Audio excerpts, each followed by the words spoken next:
where the DDA is added, we can have the chain termination wherever the A is coming in the entire sequence. Similar to that, in the second tube we can have the chain termination where the G is coming. In the third one we can have the chain termination where the C is coming. In the fourth one you can have the chain termination where the T is coming. So similar to that, entire chain termination reaction is going on. So this is the activity of the normal DNA polymerase. So you can see that whenever the DNA polymerase is acting, that will be creating the phosphodiester bond with the help of the OH group and the phosphorus group of the other. And that is the normal reaction by which the normal PCR multiplication is going on. But when we are adding the dideoxy, due to the absence of that oxygen, the further phosphodiester bond is not possible, and due to that the chain is getting terminated at this stage only. So after that there will not be addition of any new nucleotide. So by that mechanism, normally it is possible to stop the reaction as per the addition of our desired DNTPs. The extension of the product in each of these 4 reaction mixture also end with the different radiolabeled DNTPs depending upon the basis.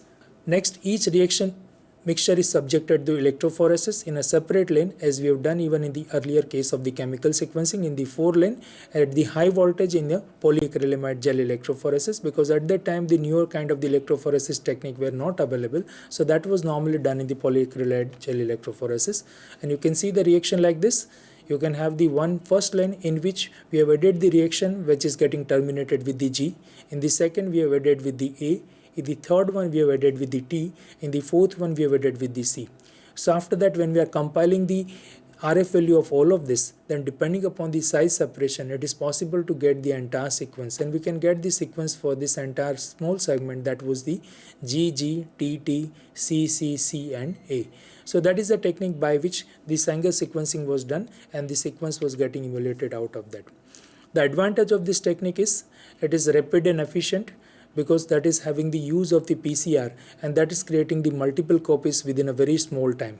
And comparative to the chemical reactions, it is taking a lesser time to complete also. So that way that is quite rapid and efficient. Fewer toxic chemicals are there. Normally for the entire electrophoresis only, the acrylamide and other chemicals are utilized, not for the chemical cleavage and others. So that way the chemicals are utilized, that is quite not much harsh.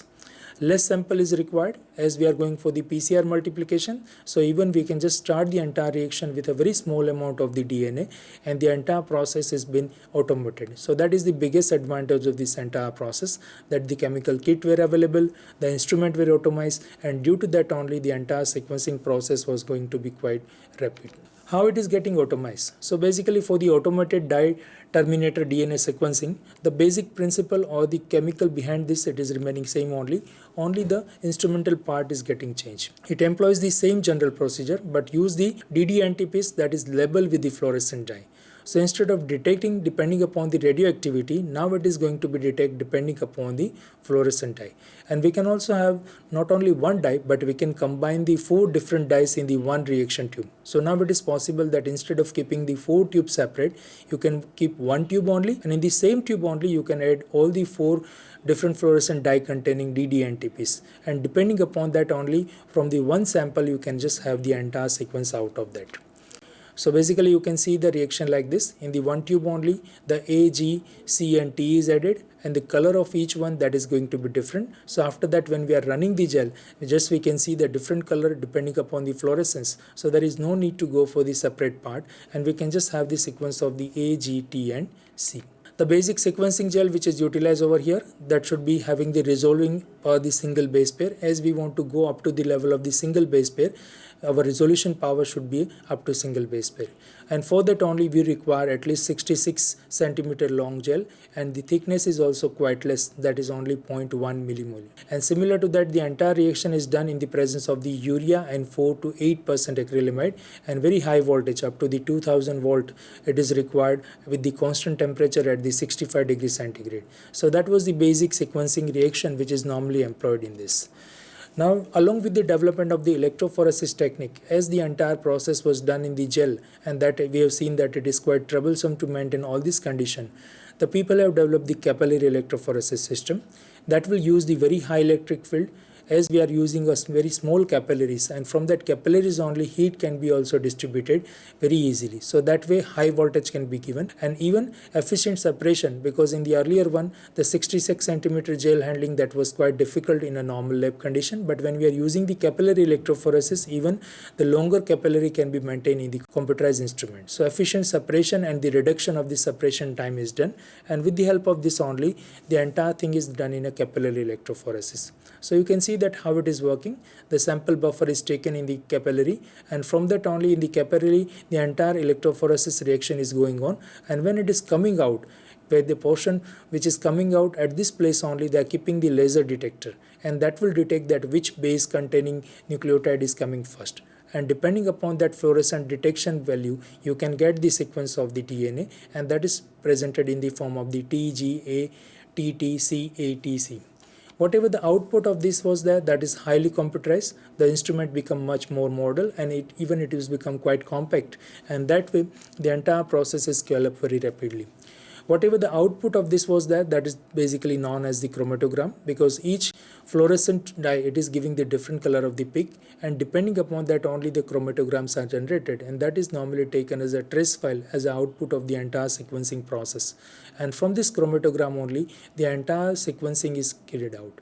So that was the Sanger sequences, that is changed the entire gene sequencing process very rapidly, and the speed of that entire sequencing is also going to be very high. Suppose we compare the throughput of the Sanger sequence method, then the advantage of that is it is having the read length of the 700 base pair. Even today also, to get the 700 base pair, it is quite difficult by all other the next generation sequencing technique, which is normally in the second generation stage. Only in the third generation we can have the higher read length, and that is the reason that even today also people are using the Sanger sequencing method for the normal sequencing process. Typically in the microbiology, for the 16S rRNA identification, the gene amplification is done, and that is identified with the help of the Sanger method even till today.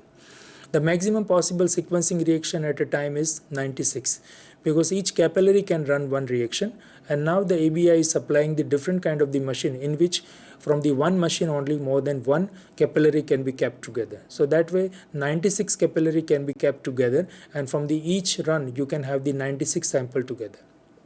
Time which is required to complete the one run, it is around 3 hours only, and suppose we are taking the maximum 8 runs in a day, then the total output that may be counted like this, that we can have the 700 base pair in the 96 capillaries, 8 days and 365, and that is giving the 196 MB sequencing per year. So that output was quite high with comparison to the earlier one, but with comparison to the next generation sequencing, even it was quite less. So that was the reason that even people have developed the different kind of the technique by which this bottleneck of getting the more sequences can be overcome. And for that only people have developed the different kind of the next generation platforms. So when we are coming to the second generation platform, the entire process is going to be changed. Lot of chemical companies are coming in the market, and each companies are coming with the different kind of the instruments. Each instruments would be having the different kind of the chemicals behind, principles behind that, and according to that only the sequencing is done. In that only the applied biosciences, they have just developed the entire automated system, and after that the second GSFLX from the ROSE came, and that is changed the entire process, and that utilized the de novo sequencing. After that only the Illumina came, that use the resequencing and can be also utilized in the de novo mode, and then we had the solid applied biosystem. In this also the resequencing can be done, and that can be also done with the help of the de novo sequencing.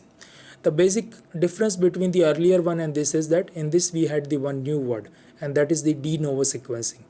The de novo sequencing, it means that in the case of the earlier technique, always we have to go for the either PCR amplification of the entire fragment in the plasmid, or we have to go for the PCR fragment of that only, and that fragment only is going for the entire sequencing.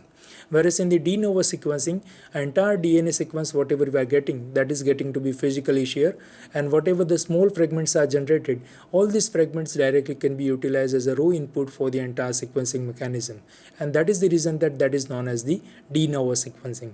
And even this is also known as the shotgun sequencing, and that is increase the entire speed and even the repeatability of the entire process.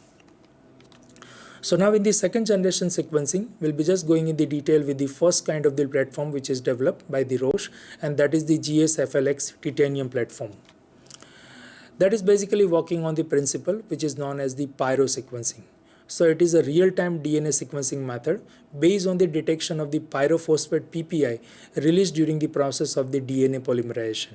So in all the earlier technique, we have gone for the fluorescence detection and we are just going for the separation depending upon the electrophoresis, but over here the electrophoresis would be not going on, but whatever the pyrosequencing chemical reactions are there, that is generating the different kind of the fluorescence, and that fluorescence can be detected, and that is the reason that even the space and even the speed is also going to be increased with that. And in a very small space you can just run the lot of reactions together, and even the speed of the entire reaction is getting increased. The entire process is going to be like this. You can have the DNA polymerase. Whenever that nucleotide is added, that will be removing the pyrophosphate, and that pyrophosphate would be utilized with the sulfurase, and that is sequentially giving the color with the help of the luciferase in a sequential method. So we'll be observing the principle one by one, and whatever the light is coming out from that, that is detected by the machine.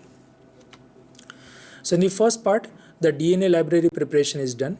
So whatever the DNA we are getting, that DNA would be going to be physically sheared, and after that, that is going to be ligated with the different kind of the end. So you can see that it is ligated with the two component. It is ligated with the A green color component and the B red color component. So that way each fragment that is having the one end A and one end B. So that way this library is created, and the genome fragmentized by normally nebulization method, and for that no cloning and no colony picking is required. Single stranded DNA library is created with the adapters. So this A and B is basically adapter, and this AB fragment selected using the avidin biotin purification system, and this single stranded DNA library that is utilized for the further process of the entire sequencing.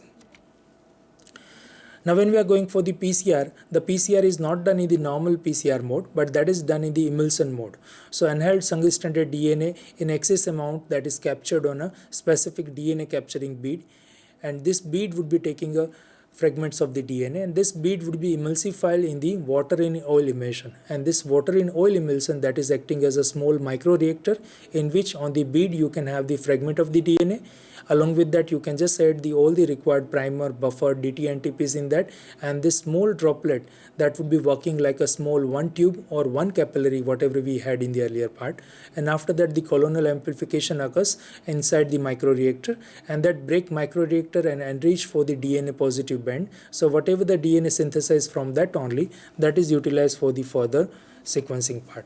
In the next sequencing part, the entire reaction that would be just added in the micropipette plate, and that well diameter would be around average 44 micrometer, so that only one bead can be settled in this only, and like that all 4 legs reads can be obtained in a parallel part. A single clone amplified single strand DNA bead is deposited per well, and that is added required reactions for the gene amplification, and the amplified single stranded DNA library bead would be utilized for the further part.